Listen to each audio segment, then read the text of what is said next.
Welcome back, Giants fans. We're doing this, the round one reaction. The Giants traded up one pick to select Deonte Banks, cornerback out of Maryland. So we'll touch on that pick, my thoughts about it, how it'll fit into the Giants defense.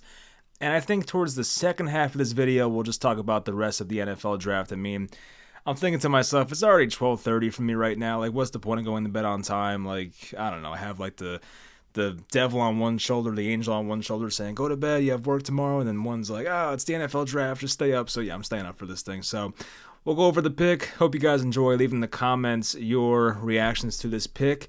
And let's get into it. So first off, a lot of shocking picks in this draft. I mean, we'll go over that later, but just overall, so many picks that were not expected to happen and trades that happened and just some wild stuff, especially what the Lions did at 12. We'll get to that later. Anyway, so for the Giants, I mean, Joe Schoen did admit that, the Giants were kind of thinking wide receiver. And then at pick number 19, the Buccaneers took Elijah Cansey. And at that point, there have been no receivers taken. So that's pick 19. There's only like 5 picks left or 4 picks left until the Giants pick. Now, every single pick from that one until the Giants picked was a wide receiver. It was Seattle. They took JSN at number 20. Quentin Johnston went to the Chargers, which I still don't get that fit. We'll touch on that later. Zay Flowers went to the Ravens, and of course, they really improved their receivers for Lamar Jackson, who just came back on a big contract. And Jordan Addison went to the Vikings. So 4 guys right before the Giants, they go off the board. So if one of those guys fell, especially guys they were supposedly into, like Jordan Addison or Zay Flowers, if those guys fell just one more pick, we could have seen the Giants, take a wide receiver, of course. I think Joe Schoen, I know people have the question of, like, why the hell would you trade up for one pick? The Giants, by the way, gave up their 25th pick, obviously. I think it was a 5th rounder and a 7th rounder to move up one pick and take Jacksonville's pick at 24. So the reason Joe Schoen said he did it was because the board for them with guys with first-round grades was really, like, dropping, so they wanted to make sure they got a guy they thought was a first-round type player. So I don't hate that. I mean, 5th and the 7th round pick, what type of players are you getting there? I mean, they're going to be special teamers anyway. It's very rare to hit on a 5th or 7th round pick to be a big impact player. So when you're in the first round, you got to get it right. So I don't blame them for making that type of trade. I mean, yeah, it kind of sucks because I didn't really see the Jaguars going in that direction, but they traded back down anyway, and I think the Jaguars picked at like 27. They took Anton Harrison. So, yeah, it kind of made sense for the Giants in that standpoint. But what does Deonte Banks bring to the Giants? He brings size. I believe he's 6'2". I'll look real quickly. 6'2", 205. He's a guy who has like just the prototypical build you want for an outside corner, and he'll be a day one starter opposite of Adoree Jackson, no doubt about that, of course. And he's experienced. He's been playing there, I think, for 4 years as a starter at Maryland, and he's very physical. And I think the thing I liked about him the most when I watched him was, like, he plays in any type of defense. It really doesn't matter. Like, you could put him in, like, quarters or, like, man or, press man or, he can be off by 10 yards and he's fine. Put him in zone, he's fine. Like, he's such a tremendous athlete. There were a bunch of tweets before about how good of an athlete he was. Like, he just killed the combine and was like, 97th percentile in this category and 95th percentile in that category. So the kid's obviously an elite athlete. I do want to see for sure what his athletic scores were. So I know they have this like RAS score, and this RAS score kind of just grades the measurables and the stuff he does at the combine. And according to this, Banks had a 9.99 out of 10. I mean, that's freaking insane. Like, they say nobody's perfect. Well, he was 0.01 away from being perfect. I mean, he's just an insane athlete, has, the right size hands for a corner you want, arm length 31.5 inches almost. The only thing in yellow is height, which they have listed at 6 feet tall. See, I thought he was 6'2". When I read the PFF report, it said he was 6'2", so that was wrong. But yeah, 6 feet tall. 197's in the green. His 40-yard dash was in the green at 4.35. 20-yard split was in the green, 2.47. 10-yard split at 1.45, also in the green. Vertical jump, 42 inches. That's freaking insane. That's like Derrick Rose in his prime. Broad jump, he had a 9.96 score. I mean, just incredible stuff here. So, yeah, I mean, there's no limitations to him athletically at all. And that's what you want to have at a position like corner where athleticism matters so much and you're reacting to these amazing athletes at wide receiver running across from you. Like, you have to have the ability to cut on a dime. And if they do beat you, have the athletic ability to catch up. There are times where, yeah, a guy's going to beat you on a route, but how do you make up for it? How do you get back into the play? And I think Deonte Banks, based on the body type, based on his athletic profile, will have no problem doing that stuff. So last season, this is according to PFF as well, he only missed 1 tackle out of 36 attempts. So when you're a sure tackler, it's going to help out a lot. He ranked 4th in the Big Ten with a 43.3 completion percentage allowed, and that's for last season, by the way, not like his entire college tenure. So I'll read off the pros and cons they listed for him. These are not mine. This is just what the Pro Football Focus draft guide has. The pros: he glides downfield, has such easy recovery speed. I kind of went over that before, how you're going to get beat in this league, and it depends how you recover from it. Agility for a taller cornerback is special. There are few at his height that can move laterally as well. Outstanding tackler. He's physical and technically sound. So, that type, like, he does all the little things, like the technique, and of course you combine that with the athleticism. Like, nobody's a sure thing, but I think Deonte Banks is in a pretty good spot where it's like it's hard to see him really be a bad player. Now, the draft comp they have for him, the player comp, is kind of hilarious as a Giants fan. They compared him to Eli Apple, which is like the last thing we want to see. Now, I don't know what Eli Apple's measurables and the combine stuff was off the top of my head. Maybe it was similar, but yeah, I don't think he's as bad as Eli Apple. I can't see that being the case. So the cons they listed were he sometimes has awareness issues, whether it's knowing when to find the ball or recognizing route concepts. He had a shoulder injury that caused him to miss like half of the 2021 season. And I heard from another video I watched that there was some issues with penalties and being a little, over physical at times, which I don't think is a big deal. I mean, they'll fix that stuff. But yeah, I mean, it's a good pick. I mean, I think looking at the board, there was definitely some debate about Joey Porter Jr. versus Deonte Banks. And Joey Porter was the guy who really caught my eye at first, not to rhyme there, but yeah, he caught my eye. And, I was kind of hoping it'd be him. I figured he'd be a better fit into the scheme and just be a better press man guy. But it's not like Deonte Banks is bad at it. I just thought he'd be a better fit, but it doesn't matter. I think, Joey Porter fell to round 2 for God knows what reason. I still don't know why, but Deonte Banks was a guy who was supposed to be probably a top 20 pick. I think most NFL teams probably thought he was going in the top 20. And then, of course, that wide receiver run happens from picks 20 to 23, and then the Giants are there, trade up to 24, and they take, probably the best guy in the secondary left. I still think Joey Porter Jr. is going to be a very good player in this league and probably a day one starter as well. But Deonte Banks, I see the argument. I definitely can see why a team would take him and, want to invest a high pick in him and even trade up for him. For those concerned about age with these prospects, he just turned 22 in March, so he'll be 22 all of next year. And by the time he finishes out his rookie contract, he'll be like 25, 26. I mean, we're good here with the age. So I would say, for me, this probably is one of my top 5 picks that I've liked in the first round in the past 5 or 6 years for the Giants. I mean, I was a huge fan of Andrew Thomas. Loved the Kayvon pick. Loved the Evan Neal pick. I mean, hasn't worked out yet, but this one's probably number 4 for me. It's up there. So big fan of it. It fits need. It was, it fit the value at that point because once again, this was a guy who I thought was going to be in the top 20. Of course, there were a lot of shocking picks in this draft that we'll go over in a bit here, but just a tremendous athlete once again, has the change of direction you want, has the frame you want, plays with physicality, has the speed, he can catch up, make up speed, has all that stuff. So yeah, I'm excited for it. I think this is hopefully going to work out, and I know we still have concerns about wide receiver, but if you reach for a wide receiver there and you reach for need, I mean, do you really want to take Josh Downs or something in the first round? I don't. So, I mean, I was definitely fine with this pick. Once I saw the board, I want to see who was left in this draft at that point. For me, it was between Deonte Banks, Joey Porter Jr., and Nolan Smith, who went to the Eagles, and oh my God, they had a tremendous day one. Somehow they land Jalen Carter and Nolan Smith. I mean, the Eagles, I don't know how they do it, but they just, I don't know. But yeah, those 3 guys were the ones that I would have been a big fan of. And as I see the draft order now, I think the Steelers are the first pick tomorrow, and Joey Porter Jr. going to play for the Steelers where his dad played, I mean, it just makes too much sense, and it's a team need too. So I think that has to happen. It just, I don't know. Maybe it won't happen because it makes too much sense, but I feel like that has to happen.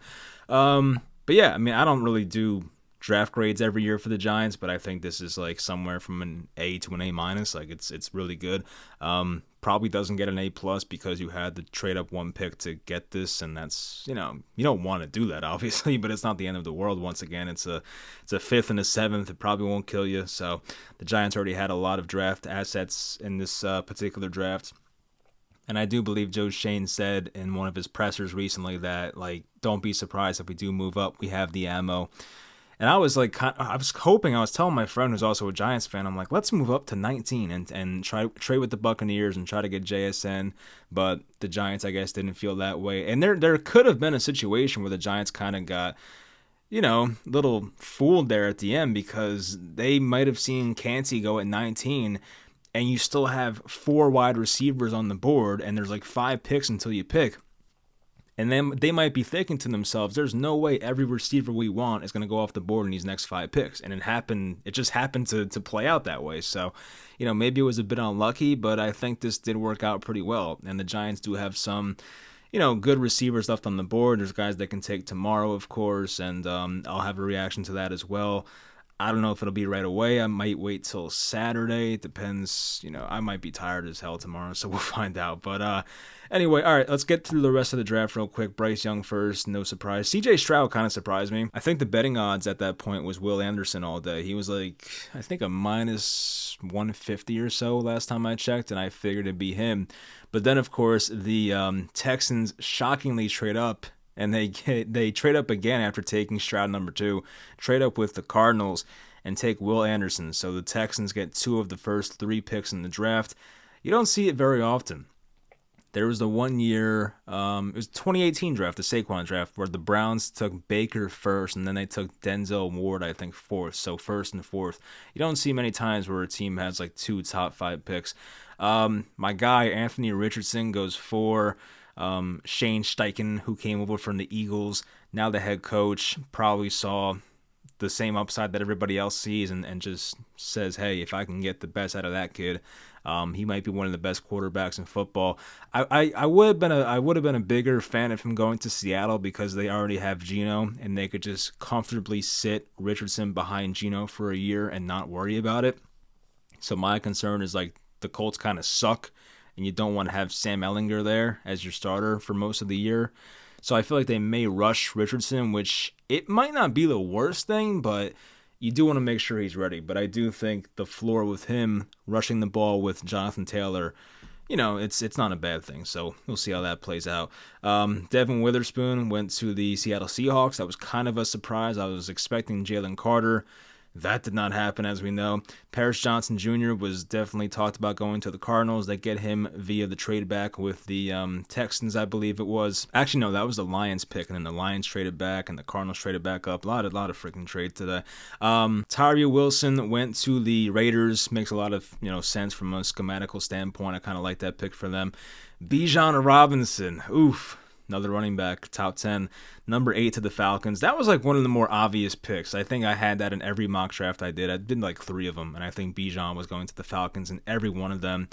They made that no secret, and I think Arthur Smith, having had Derrick Henry in Tennessee, not saying it's the same type of player, but he definitely values the run game more than most people do. And I think the Falcons, they just run the ball no matter what. They don't care what the score is. I mean, there were times the Falcons would lose like by 3 touchdowns, and you would look at the box score, and then Tyler Algier has like 23 carries, and you're like, what? Like, what are you doing? Like, does the game script not matter to you? Like, it's kind of weird. Jalen Carter out of Georgia goes to the Eagles. They traded back up to get him. I believe they traded up just 1 pick, so it wasn't like they traded a bunch of spots up. It was 1 pick. Then Darnell Wright went to the Bears. Kind of a surprise. I mean, I was expecting Paris Johnson to go to the Bears, but of course he was taken first by the Cardinals at 6, so I don't know. I figured Darnell Wright was like a late teens type player, but hey, they get some protection there for Justin Fields. Can't hate it. Peter Skoronski out of Northwestern went to the Titans. I figured that would be the Will Levis spot, but that didn't happen, and after that happened, it was like, well, where's Will Levis going to go? Maybe Tampa? Well, that didn't happen either, so he's still on the board, and heading into day 2, I bet he did not see that coming. Here's the crazy one. Jahmyr Gibbs, running back out of Alabama. A player I like, by the way. I don't want to make it sound like I don't like this guy, but they took him 12th overall. I mean, 2 running backs go in the top 12. We have not seen that since, I don't even think that happened in 2018. I mean, you probably have to go back further than that. I think this is like the most running backs we've seen in the top 12 ever. Not ever, but like in a very long time. Like, I can't do the math in my head or think about it, but I feel like it's been a long time. So if you know the answer to that trivia question, let me know. But when's the last time 2 running backs went in the top 12? It's just kind of crazy. Makes no sense to me. You have David Montgomery. You have DeAndre Swift. Even their third back, what the hell was that guy's name? I forget the guy's name now. They have a third running back there. It's really not that bad either. Oh, it was Craig Reynolds. That was kind of bothering me. I had to look that up. Yeah, Craig Reynolds. He was not bad either. So, like, I don't know why. I get, like, Gibbs is a good receiver, but he's still a running back. And I feel like unless you trade DeAndre Swift, which maybe it happens, I just don't see it. I don't understand this at all. Probably the most shocking pick of this day one. Lucas Van Ness to the Packers makes sense, kind of fits the player they like to go after at edge. Broderick Jones to the Steelers makes a lot of sense. They needed a left tackle pretty badly. Will McDonald to the Jets, maybe kind of a reach, but I feel like that's the type of guy that Robert Saleh likes to have. So, I mean, it kind of reminded me of Jermaine Johnson from last year. I mean, it's not the same exact player, but same type of build. So, yeah, maybe 15 was a bit too high, but oh well. Hopefully it works out for them. Emmanuel Forbes, Mississippi State. He goes to Washington. That was a surprise. Over Christian Gonzalez, by the way. I was like, because I'm pissed. I'm thinking like, man, the Commanders really just got Christian Gonzalez at 16. And then they pass on him for Emmanuel Forbes, who, of course, is very good corner, by the way, but just weighs 166 pounds. So I'm like, is he going to hold up? I don't know. But Christian Gonzalez, who I think is better, goes a pick later to the Patriots, and they traded back. So that was a great move. I mean, Belichick has had some pretty rough drafts in recent years, but this was a really good move. I don't know why he fell to 17. It seemed like Gonzalez was going to be a damn near top 10 pick. I feel like Atlanta was mocked to him, or he was mocked to Atlanta. Same with the Raiders. Even the Lions, some people had that. So I was surprised he lasted to 17, but a good pick right there by the Patriots. Then the Lions again at pick 18 took Jack Campbell, linebacker out of Iowa, who I think is a solid player, but once again, it's a reach. It's 18 overall. It's a reach. I don't get it. Like, if you wanted Gibbs and Campbell that badly, just trade back.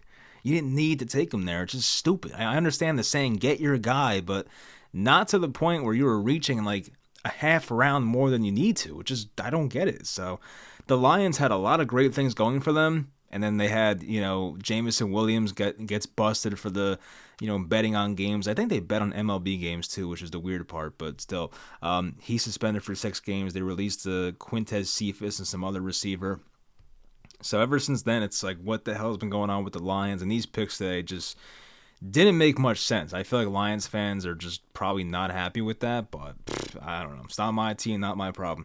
Kalijah Kancey to the Buccaneers. I like Kancey a lot as a prospect. It just depends. I kind of like this fit because he plays next to Vita Vea, who's like 350 and just like takes on 2 guys every time. So it's like, hey, Kalijah Kancey, more one-on-one opportunities, put him across from a guard and like just go to work. So it's probably not a bad thing. JSN to the Seattle Seahawks. I mean, that's a pretty deadly receiving core with Metcalf, Lockett on the outside, JSN in the slot. It's going to be tough to beat. So that's, a luxury pick if you want to call it that, but still pretty interesting there. Quentin Johnston went to the Chargers. I don't get it. They signed Mike Williams to like a 4-year deal last year. I feel like that's the same exact type of player, and it's just very redundant, and I don't know. I thought Zay Flowers made more sense. I mean, there was rumors in the offseason about the Chargers moving on from Keenan Allen's contract, and I feel like Keenan is now like 31, so they're probably going to move on from him sooner than later. Mike Williams is still in his prime, so I don't understand that pick at all. I would have said Addison or Zay Flowers made more sense than Quentin Johnston, but hey, maybe the Giants, by the way, can trade for Josh Palmer, a guy I like a lot. He's now the Chargers wide receiver 4 after this draft pick. So, hey, Josh Palmer, if things don't work out in this draft, go ahead and get him. But, yeah, just a very odd pick there, in my opinion. Zay Flowers went to the Ravens. I mean, they kind of needed a slot receiver. I mean, look at their receivers. They have Bateman and Odell on the outside, and then you put Zay Flowers in the slot. So Lamar Jackson's happy. He gets his money, and he gets, some very good weapons the past couple weeks here in Odell and Zay Flowers. Jordan Addison went to the Vikings out of USC. seemed like a good fit. They had KJ Osborne, Justin Jefferson, and like nobody else. So, I mean, they kind of needed a wide receiver. The Vikings defense is really bad, but it's so bad that you're probably not going to fix that in a one-off season. It's going to be tough to do that. So I don't know. You might just go best player available at that point, and that might have been who Addison was at that point. Giants took Deonte Banks. We went over that before. Dalton Kincaid, the Bills traded up for him. I know he had that back issue, but apparently he cleared all the medical things and he should be fine. But if Kincaid hits with the Bills, that's going to be a very good pick. Like, I feel like, Dawson Knox is a good NFL tight end. Like, he's probably like borderline top 10, top 12. But Dalton Kincaid has a higher ceiling, and I think, if he stays healthy, that can be a very good pick there for the Bills. And the Bills need some more receiving help. I mean, Gabe Davis did not take a step forward last year, and they had to call Cole Beasley to help them out last year. It was kind of rough for the Bills receivers outside of Stephon Diggs. So Kincaid goes there. Mozzie Smith to the Cowboys. Interesting one. I don't hate it. I figured Myles Murphy was going to be right there for them, and they passed on him. And Michael Mayer was going to be there too. So Michael Mayer and Myles Murphy, two guys I thought would make a lot of sense for the Cowboys. They pass on both of them to get Mozzie Smith. The Cowboys have their edge rushers, so I guess it kind of makes sense. He's compared to Dontari Poe, so I mean that's a very good comparison back when he was in his prime. Look, D tackle, run stopper is not exciting, but that's kind of what Dexter Lawrence was painted out to be when he was drafted, and that worked out very well for us. Not saying Mozzie Smith will be that, but he's going to be a good starter, day one guy, stop the run, and hopefully help the Dallas defense for their case. Anton Harrison goes to the Jaguars. Good pass blocker. I think probably needs to work on his run blocking a bit from what I saw about him, but yeah, I mean, they needed a tackle. They lost Jawan Taylor to the Chiefs. I forget if they traded him or if he just left in free agency. I forget now, but you got to focus on getting a cheap option to block for Trevor Lawrence, who sooner or later will have to have a contract extension, so you get a cheap offensive tackle. Hopefully Anton Harrison works out there. And I forgot this as well. Cam Robinson, their left tackle, is facing a suspension, I believe, something with the PEDs. So, yeah, they need a left tackle pretty badly. Myles Murphy, Bengals, love that pick. I'm a big Myles Murphy guy. I think his floor is super high. He's going to be a very good run stopper at minimum. So I feel like that guy is a starting NFL player, 6'5", 270 almost. And I know he kind of peaked in his first or second year and didn't really get to the heights he was supposed to, but I still think he's a very good football player. He has that size that you really want for a, defensive end who's playing in a 4-3. So I like the pick a lot. I think it's going to work out for them, and the Bengals definitely got better, and they probably don't need to because they're already very good. Brian Breeze, I forget how to pronounce his name. I did not watch much of him. He went to the Saints, 6'6", almost 300 pounds. Makes sense from a positional value, not positional value, but just from a positional standpoint because they lost Marcus Davenport. Cam Jordan's getting pretty up there in age. So, and Sheldon Rankins, of course, he left a couple years ago. So, yeah, I mean, they needed some defensive line help. I completely get that pick. I'm not going to speak much on him as the prospect because I did not watch much of him. Nolan Smith out of Georgia. Interesting one. I don't know why he fell so far. It did remind me of Azeez Ojulari, how much he fell. Of course, he was a Georgia edge rusher as well. Similar build. But, yeah, he got, fell to the very late first round, and the Eagles were there at pick number 30. Scoop him right up.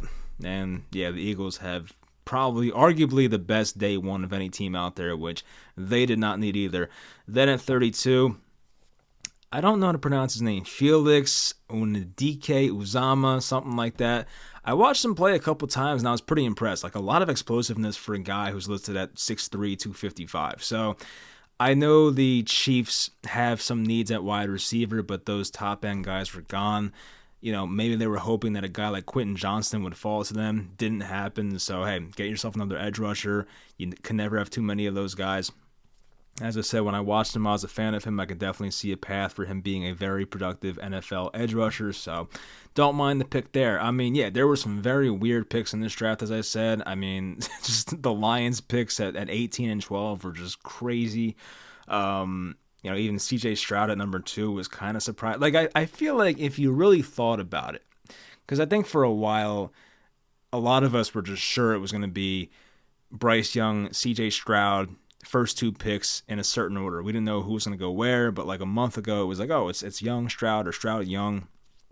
And reports came out the past couple weeks that, oh, the Texans are not going to take a quarterback. And I thought maybe their plan would be to trade up from 12 to like 8 or something with the Falcons and then take Will Levis. That was kind of a rumor thrown out there. And I was like, yeah, I could see it. But no, they do like something nobody expected. They take Stroud at 2, trade back up to 3, and take Will Anderson. So getting Stroud and Anderson, I mean, that's amazing. So good job there by the Texans.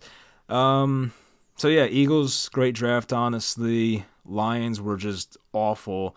I like what the Patriots did, getting Christian Gonzalez while trading back at 17. That was awesome. Who else did I really like? I mean, the Giants, once again, I like what they did today. I love what the Bengals did with Myles Murphy. Big fan of that. I think I said the Eagles already. Who else did I like in the first few picks? I like the Tyree Wilson fit with the Raiders defense a lot. Paris Johnson with the Cardinals makes sense. I do like that. So yeah, I mean, I think with fits on certain teams, that's what I like the most. I'm trying to see if I missed anything, but Bijan Robinson, I know he's so good, but I can't get on board for some reason. I like Broderick Jones with the Steelers. That made sense to me. But yeah, the running back, I just can't get on board. I mean, if you're the Falcons, like you probably could have traded back. Like I did not really see a team taking Bijan Robinson in the top like 15. I don't know. If I was the Falcons, I would have tried to trade back and just get some type of assets, but I don't know. They have Robinson now. They have Kyle Pitts. They have Drake London. They have some exciting players there, and if Desmond Ridder works out, then hey, they have a pretty fun offense, and their offensive line's not too bad either. So Falcons defense is another question. We'll see if they can fix that secondary a bit, but even their defensive line is pretty trash too. They were relying on Lorenzo Carter last year, former Giant. So, that's going to do it for round 1 here. As I said, some surprises here, but for us as Giants fans, I think it went pretty well. Could have went a lot worse. It did suck that a lot of receivers went right before us, but I don't think it was like wide receiver or bust. I think this was a very good pick, a position of need. So hopefully Adoree Jackson, Deonte Banks can lock it down. I still have concerns about slot corner. I thought that Brian Branch is another guy I'm surprised kind of left the first round. I'm a big fan of his. He could have been an option there in the slot. And I like Darnay Holmes. I liked him a lot coming out of UCLA, but it has not worked out to the degree I thought it would. So, maybe the Giants will give him another chance, but I don't know. I don't really see it. So that would have made sense. But maybe in day 2, the Giants get Deonte Banks. They get Brian Branch. They already have Deonte Banks. Get Brian Branch somehow, but I doubt he falls that far. I'd be pretty shocked. Anyway, that's going to do it. Leave in the comments your reaction to this pick. Who do you want in day 2? And I'll talk to you guys either tomorrow night or on Saturday.